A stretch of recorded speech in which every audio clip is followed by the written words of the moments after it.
These phrases, these life-giving words, you can begin to use them from the time you have a 1-year-old.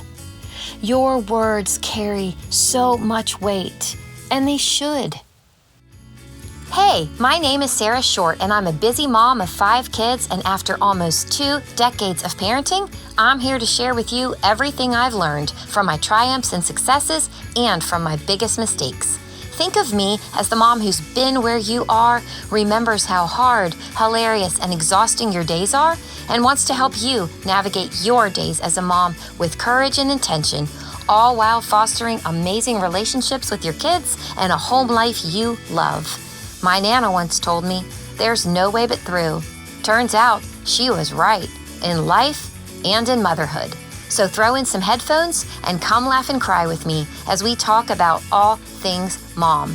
This is the No Way But Through podcast.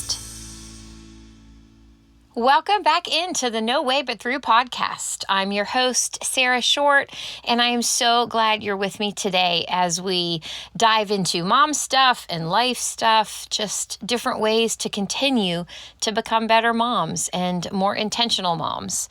It is always such an honor to me that you join me here every week. Also, a little behind the scenes for y'all. The last 2 times I've sat down to record podcast episodes, my stomach has growled so loudly that the recording picked it up. And I just laughed because I was like, isn't this just mom life? Like, I forget to eat now. Like, it's lunchtime, past lunchtime, and I'm sitting down to record and I haven't eaten anything yet. And I was thinking about the days when I was a young mom and Jason would call me or text me from work and ask me how my day was going or like, what'd you have for lunch? And I remember responding, I had the crusts off the kids' peanut butter and jelly sandwiches. Like, I didn't have time to sit down and eat lunch. And so I just laughed because I'm like, I think moms, we just become trained to not eat on time or at regular times, right? Because we're always feeding our kids and we don't always have time for ourselves. And it just made me laugh. So today I sat down and I ate something before I hit record. So hopefully we're in the clear today. On today's podcast, I'm going to share with you 5 different things, 5 life-giving things your kids need to hear from you that are so powerful and can be so transformative in your kids' lives and hearts that you can begin saying them from the time they are born. I have learned over time, over the last 2 decades that I've been a mom, how much weight my words carry with my kids. Andy Stanley, in his parenting book, Getting It Right, talks about the importance of words and that source determines weight. You, as a mom, your words weigh so much in your kids' lives and hearts. You were the first person they ever loved. You are the first person they knew. You are pouring your life into them and spending so much time with them, and your words weigh heavy on them. And they should. You are their mom. I was a very young mom when I started to realize this concept that my words carried so much weight, and it mattered. It really mattered what I said and how I said it and how often I said it. I have a very distinctive memory when my oldest son was about 6 years old, and I don't remember the context by which I said this, but somehow I said something like, "That's full of shit."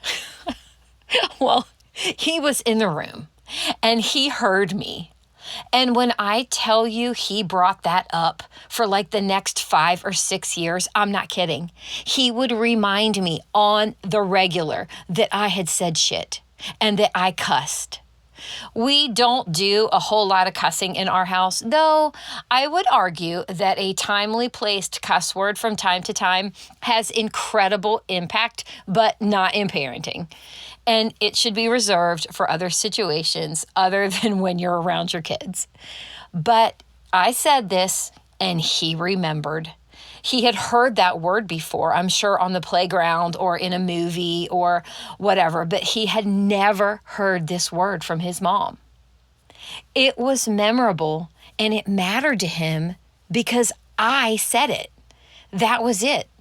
And over the next 5 or 6 years, as he continued to bring it up, it wasn't the word that I'd said. He'd, I'm sure, heard that word regularly at that point, at least at school. But it was that I said it that made such an impact. I tell you this to make the illustration that our words carry weight. But what I don't want you to take from this is that you can never mess up and say something you shouldn't say in front of your kids, and it's going to have this terrible long-term impact on them that's going to be damaging to them. I suppose I'm not saying that it won't either, depending on what it is. But a slip of the tongue with a cuss word probably isn't that big of a deal. But your words, they carry a ton of weight. So what do we do with that? How do we use our words in an intentional way to build up our kids, to create trust and safety in our relationships with them? And how do we reinforce it over and over again throughout the time that they live with us until they become adults and move out? I'm sure you can think back on words that were said to you as a child that left an indelible mark on you. Someone made fun of a characteristic about you, and it stung, and it stuck. On the contrary, someone said something life-giving to you, and you'll never forget it. It empowered you to move through life with more confidence in who God made you because that person said what they said, and you've never forgotten it. I could probably record a year's worth of podcast episodes on words and the weight of words and what they mean to our kids and how impactful they can be. But today, I'm just going to give you 5 phrases that you can begin to use with your kids now that will be life-giving to them. These are words that we speak over our kids all the time. And because Jason and I know that the weight of our words is heavy with our kids, we want them to know these things. We want these things to be so etched into the fibers of their hearts that when the negativity of life hits them, which it will, oh gosh, will it ever, they will have a foundation of love that comes from their parents' words, that's been built over time and with a whole lot of intention, and is ready to battle the negativity and lies that might be sent their way. So here they are. 5 life-giving phrases your kids need to hear, no matter what age they are. And you can begin to build on this with intention over the years that you have with your kids. Side note, I still say all of these things to my adult kids now. Number 1, and probably most important, I love you. Y'all, I wish this didn't really need to be said. But I cannot tell you how many friends I have, how many people in my life have told me they did not hear I love you from their parents. I've had so many friends over the years tell me that except for on very, very few occasions, their parents didn't say I love you to them. And now, as adults, they really struggle to tell the people in their lives that they love them too. Saying I love you directly to our kids regularly, I would say all the time, can have such a powerful impact on our kids. A 2010 Duke University Medical School study found that babies with very affectionate mothers grew up to be happier, more resilient, and less anxious adults. Of the 500 babies that they followed from infancy up until they were in their 30s, they found that the children that were shown high levels of love and affection were much less likely than the others to feel stressed and anxious and less likely to report hostility and distressing social situations as adults. Our kids need to hear us say, I love you, directly to them and regularly. Our words carry weight. They carry a ton of weight. Our kids need to know how loved they are. When I was in college, one of my friends began dating a guy, and they had been dating for close to a year, and he had never told her that he loved her. She was kind of waiting for that to happen because it had been almost a year and he'd never said it. And he sent her a card on Valentine's Day after they'd been dating almost a year over email. It was one of these digital cards that before texting and emojis and all the stuff we have today, we would send digital cards over email. And he sent one to her, and it was a cartoon kind of a card. And when you clicked on it, I think it was a cartoon dog. It opened up and it had this text bubble that came out of the dog's mouth, and it just said, "I love you." I remember her showing this card to me and saying, "Oh my gosh, this is the first time he's ever said I love you to me." When they got together later that night for Valentine's Day, she actually brought it up to him and said, "Did you mean what you said in the card you sent me today?" And he was like, "Wait, what?" And she said, "The card said, I love you." He responded to her that that was just a card and it didn't really mean anything, and that he had just picked out a card for Valentine's Day and sent it to her. Y'all, this was so hurtful and damaging to her.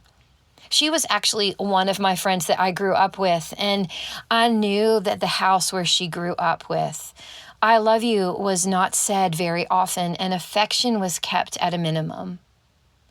She ended up dating a guy who struggled to show affection with his words, honestly, or with his actions. And it caused so much emotional turmoil inside of her because she did not hear the words, "I love you" very often at home or from this guy. I was dating Jason at the time when all of this happened, and he was actually friends with this guy. And at some point, they ended up having a conversation about this whole "I love you" thing, about why saying "I love you" was such a big deal or not. Jason said this guy quoted the song "More Than Words" by the band Extreme. And one of the lyrics in that song goes like this: "More than words is all I ever needed you to show. Then you wouldn't have to say that you love me because I'd already know." Do actions matter? Of course they do. Do they matter more than words? Maybe at times. But they do not replace words. Both are needed. I remember asking Jason how he responded when he and his friend went back and forth about this. And Jason said, Luke 6:45, "Out of the abundance of the heart, the mouth speaks," which is so classic Jason Short. Your heart is abundantly full of love for your kids. So tell them. Tell them every day, all the time, every time you have an opportunity, tell them, "I love you." You can never say it too much. It will never get old. This phrase and speaking this to one another is a cornerstone of life in our home over here at the Shorts. We say "I love you" to each other regularly. If you begin this when your kids are very, very young, it will come naturally to you, and the words will flow more easily off your tongue, and it will be a sweet, sweet, and precious reminder to your children of how loved they are, and it will create a foundation of strength beneath their feet and will bond you to them in a way that no other words can. Number 2, I want to say yes. One of the things that has always been so important to me is that my kids know that I am for them. I talked about this as it related to friendship in episode 3, 4 ways to know someone is for you. But my kids are some of my very best friends, and I always want them to know that I am for them. And one of the ways that I communicate that to them on a regular basis, and have since they were very, very little, is to answer them when they ask for something with, "I want to say yes." And what usually follows when I say that phrase is "but."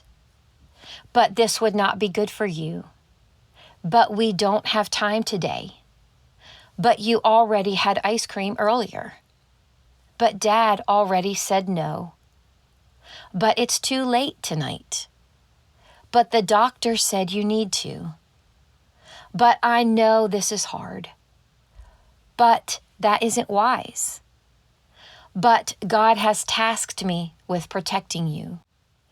There have been so many situations from the time my kids were 1 or even before that, up until now, having adult kids, that they have asked for something and I've had to say no. But in their ask has been the hope that I would say yes. Beginning my answer with, I want to say yes, indicates that I am for them, that I hear them, that I just heard them, and that I want to give them what their heart wants. But that because God has asked me to use discernment and God has tasked me with being their mom, and because everything they want is not what's good for them, sometimes I have to say no. But beginning my response with, I want to say yes, it softens my kids' hearts. It softens their hearts to me. It lessens the blow. I will tell you in full transparency that I actually really do not like the word no. I don't like saying it. I don't like telling my kids no. I don't like saying no to my friends when they ask me to do something.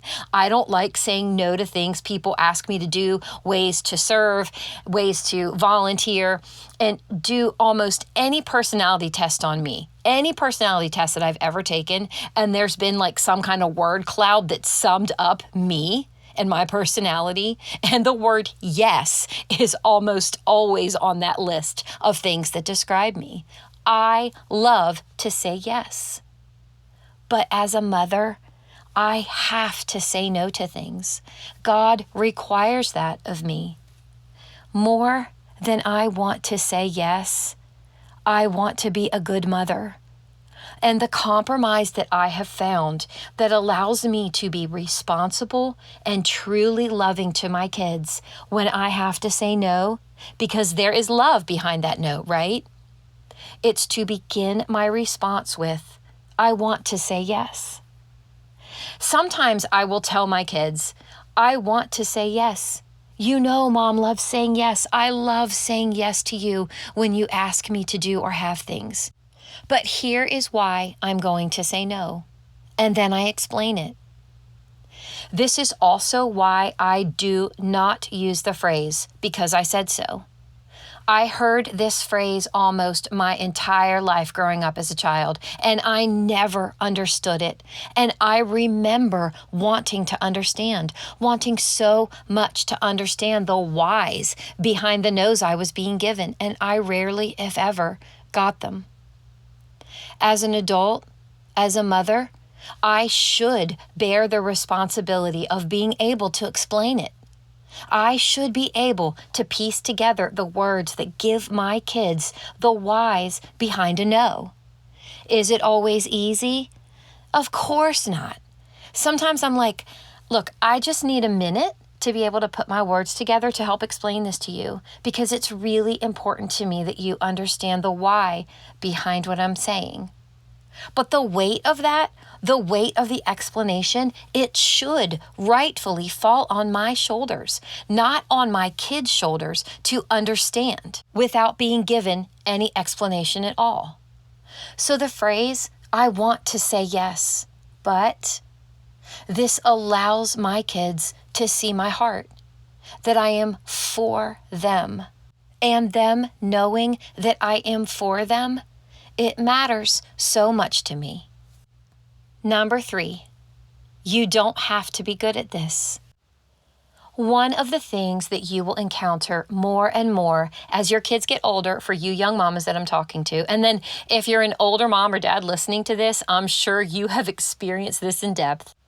But there can be a tremendous amount of external pressure and internal pressure that comes from within our kids on themselves. A ton of pressure on our kids to be good at everything. They so often can feel that if they want to try something new, that we have this expectation that they be good at it.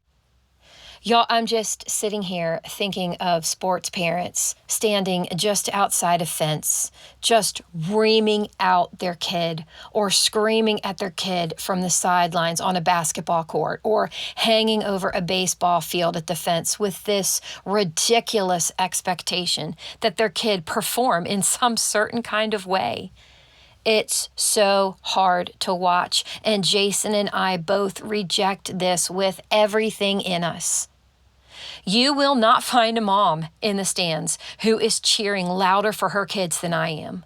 My friends will tell you, if you hear nobody else in the stands, you're going to hear Sarah Short. But what you will never hear is me criticizing my child when they're out on a field or on a court.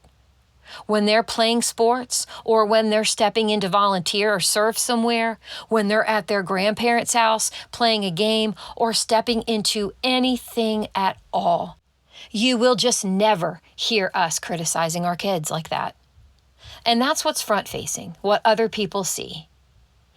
But what you would hear if you were to peek into my one-on-one conversations with my kids as it relates to the things that they are pursuing in life, and especially as it relates to new things they're trying, what you'll hear me say to them is this: you don't have to be good at this. You can try this, you can enjoy this, but you don't have to be good at this. Maybe you will be. Maybe this will become your thing and you'll be awesome at it. But you don't have to be good at this, and you don't have to be good at everything. Y'all, the things that we cannot do well, the lists of things that we can't do, us as adults, what we don't do, what we don't pursue, those things actually make us better people. And here's why. Nobody is good at everything. No child is good at every sport they try. No artist is good at every medium. The things that we don't do and that we are not good at help keep us humble. They make it possible for us to not be egotistical jerks because we're good at everything, and we turn everything into a competition with everybody doing everything we think we're good at all the time. We're not. I'm not. You're not. And our kids are not. Telling our kids whenever they try something new or they want to attempt something new, a sport or a new hobby, telling them you don't have to be good at this creates such freedom for them to try, to attempt it. And if they fail, they know it will be okay, that their mom and their dad don't see them any differently. It is not an expectation that they're not going to be good at it. It's just that it's okay if they're not. Y'all, I want my kids to feel absolute freedom to step into new things, to be brave to do that, knowing that they might not be great at it all and then it might not work out. But what I want my kids to feel is empowered to try. And one of the ways we can do that as parents is to let them know that it's okay if they're not good at this new thing. When you are consistently telling them that you love them and they know that you are for them, then they can say, hey, I think I'm going to try this. And they will know that your love and approval isn't on the line. This creates such freedom in their lives and hearts to get up again and try something else, or to keep going at this thing, and knowing if they're not great at it, that it's just okay. What I have found with my own kids is that by letting them know that they don't have to be good at something, is that they learn that I'm going to cheer for them no matter what. I'm going to be here when they try, and I'm going to be here if they fail. It really has created such a confidence in my kids to try new things. One of my sons ran track for the first time last year as a junior in high school.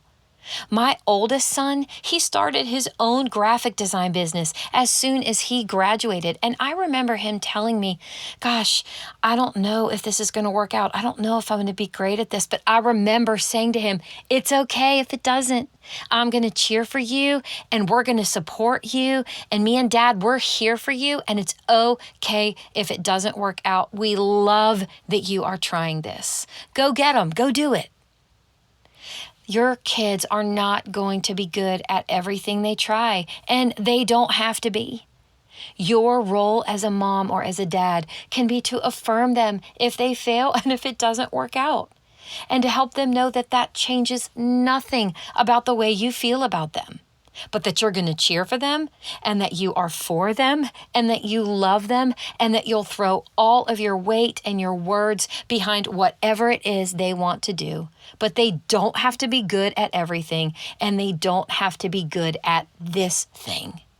I love what this has done in my kids. I see it, and I continue to use this even now with my older kids. They don't have to be good at everything, and they know it. Number 4, I'm so proud of you. You know, it's really easy and safe to say to your kids, you don't have to be good at this, when throughout their whole lives, they are hearing, I'm so proud of you. I would argue that this is just as important coming from a parent to a child as the words, I love you. While I was doing some research for this podcast today, I came across a thread where people were talking about their parents saying I love you to them or not, or I'm proud of you or not.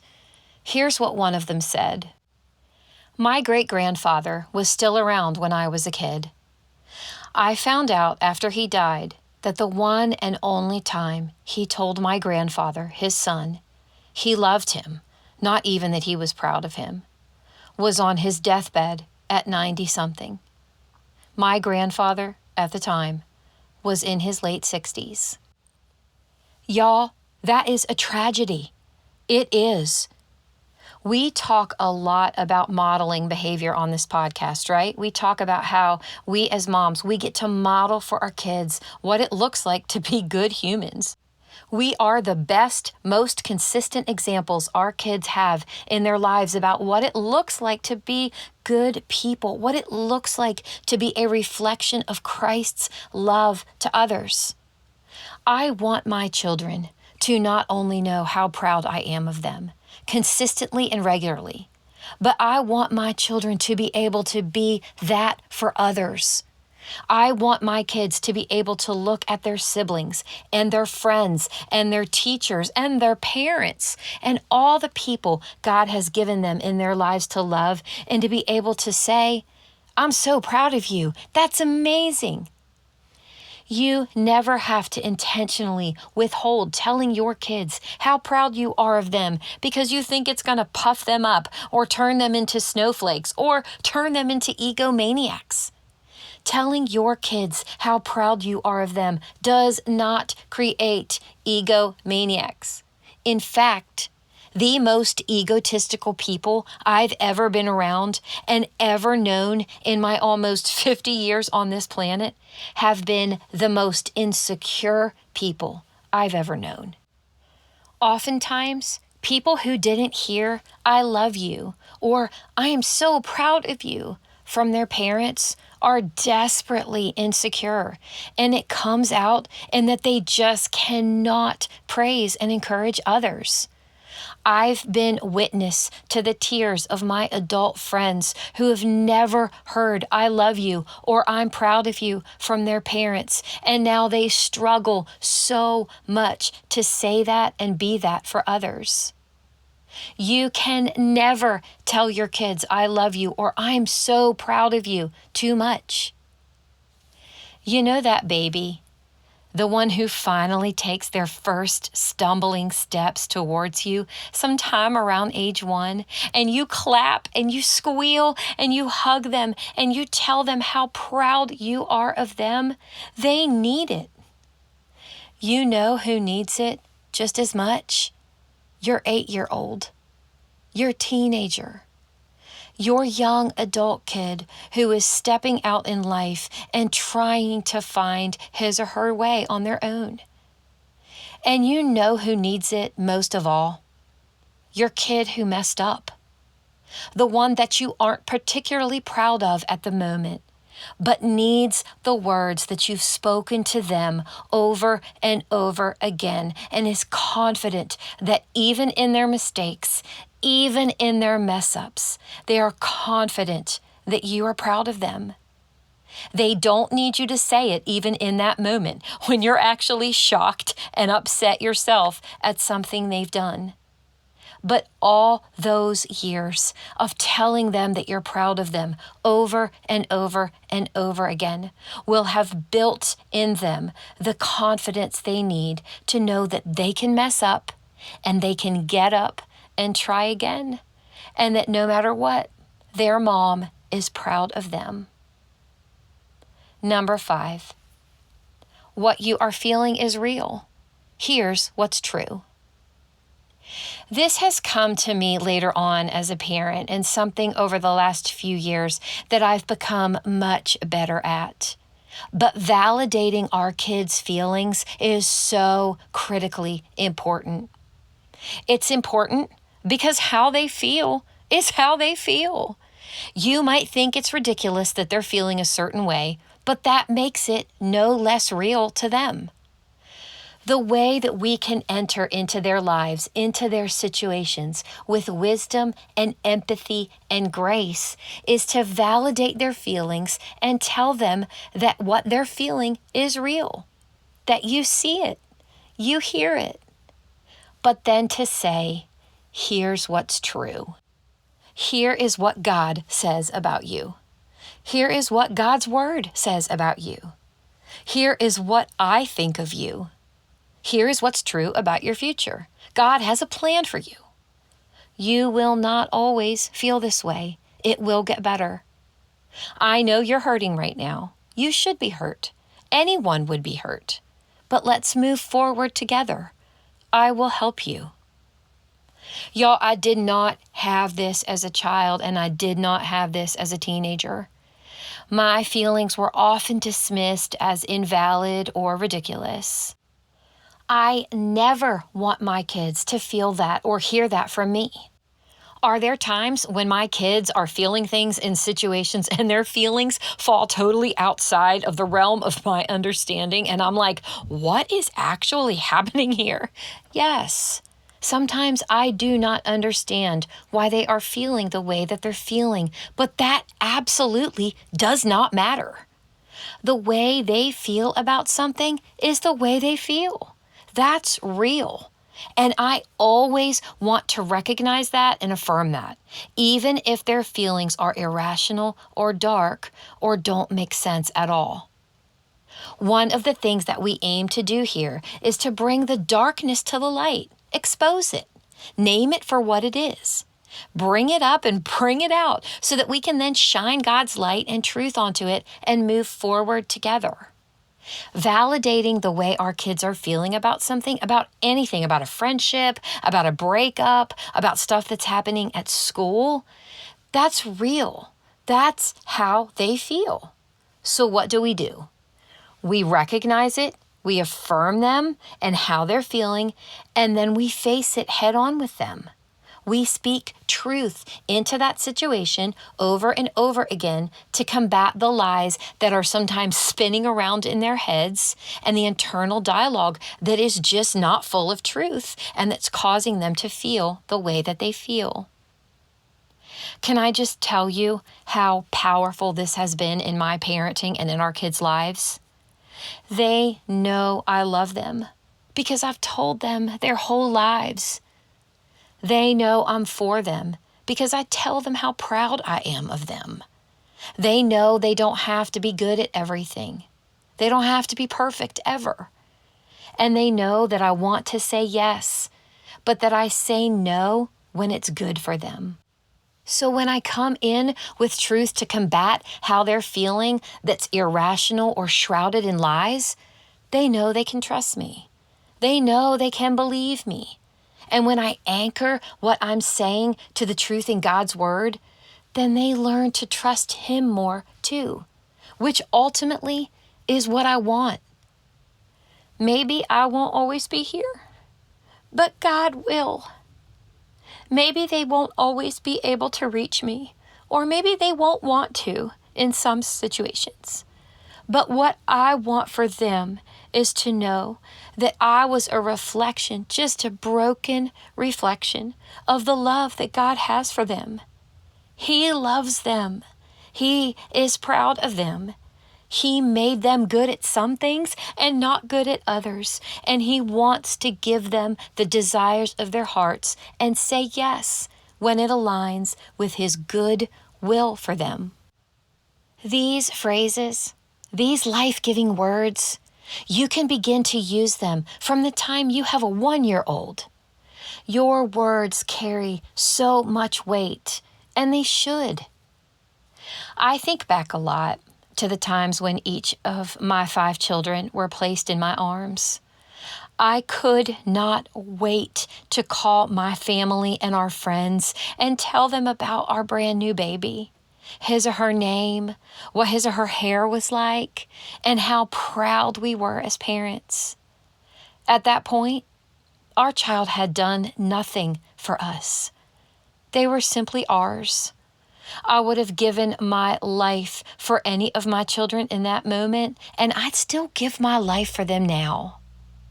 So I always want to be doing the hard work, and y'all, it is hard work, of using my words consistently, even in the craziness of raising a family, to build my kids up, to speak truth over them, and to communicate the love that I felt for them before I ever saw them for the first time.